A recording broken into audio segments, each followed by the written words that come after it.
For longtime viewers of the show, you all know that I'm really optimistic about the future of our rights. People who tell me it's going to get a lot worse before it gets a lot better, I get it. I know what you mean. I just don't think that's the way things like this work, and here's a good example of that. Constitutional carry is sweeping the country state by state. That's not an example of it getting worse before it gets better. It's just getting better, and it's a groundswell coming up from the states. And eventually, for what it's worth, I think that's going to crest with the federal government. There's now 24 states with constitutional carry. To help all of these state-level initiatives, GOA went to the press and popularized work being done by others to bring these great bills across the finish line. Here's another example of the fight trending in our direction. All you have to do is look at Florida. This is a real-world example about how these initiatives take root, move through the state's political system, and ultimately become law. A couple of weeks ago, GOA grassroots activists petitioned Florida Governor Ron DeSantis to use his office to call for the passage of constitutional carry. The next day, DeSantis said that if constitutional carry was put on his desk, he'd sign it. I would love to have constitutional carry. There's a lot of great things,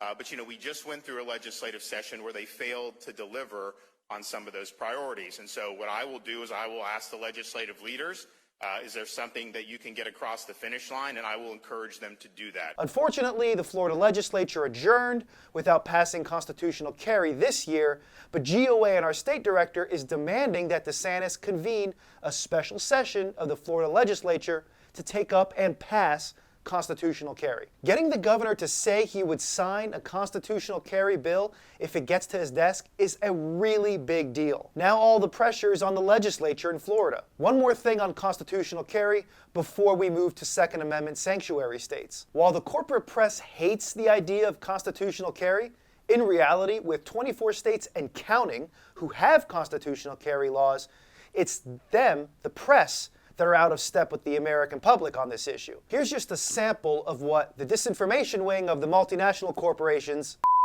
a collection of failed writers, vegans, the kids who were picked last for dodgeball, suck-ups, journalists have to say about constitutional carry. With a wave of gun violence, potentially deadly weapons, no problem. Just 4 months after the armed insurrection at the Capitol, more states are making it easier to buy, own, and carry firearms without a license. In another article, the author, who probably wrote the first draft after eating an entire jar of glue, said that Georgia Governor Brian Kemp has now formally endorsed legislation to allow anyone in Georgia to carry a handgun without a permit, a license, any training, or anything else that might provide even the most minor inconvenience of their Second Amendment rights. While there isn't much evidence that the Georgia electorate as a whole thinks that their average trip to the Piggly Wiggly features an insufficient number of firearms, Kemp appears to believe that this is a winning issue among Republican primary voters. Okay, so a couple things on this. There's just something about the way he uses the name Piggly Wiggly that seems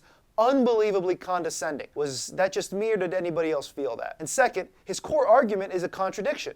He says that the government is using constitutional carry as a way to gain favor with the electorate and put him back in office. And on the other hand, he cites one poll that supposedly shows people in Georgia want more gun control rather than less. Well, which is it? Are gun rights a winning issue, or do people in Georgia want more gun control? Also, on the gun control he cites, the poll was taken only a few months after the Las Vegas shooting in 2017. There was a lot of news coverage about that, and it's not uncommon to see support for gun control to go up in the aftermath of a mass murder like that, and then very quickly tank. People are more sympathetic to gun control in the aftermath of a tragedy like that. It's why politicians at the federal level love to drop gun control bills after a mass murder.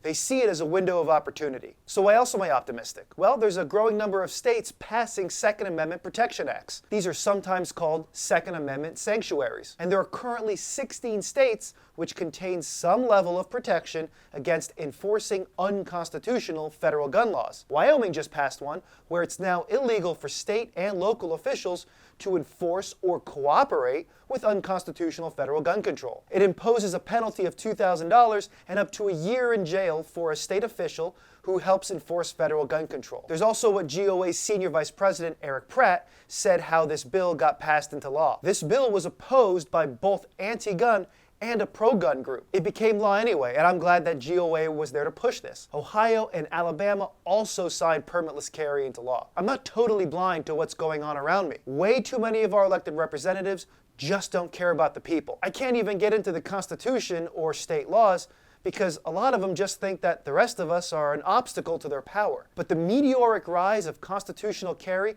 and the growing number of states that are Second Amendment sanctuaries can't be overlooked. I try to read most, if not all, of the comments in these videos.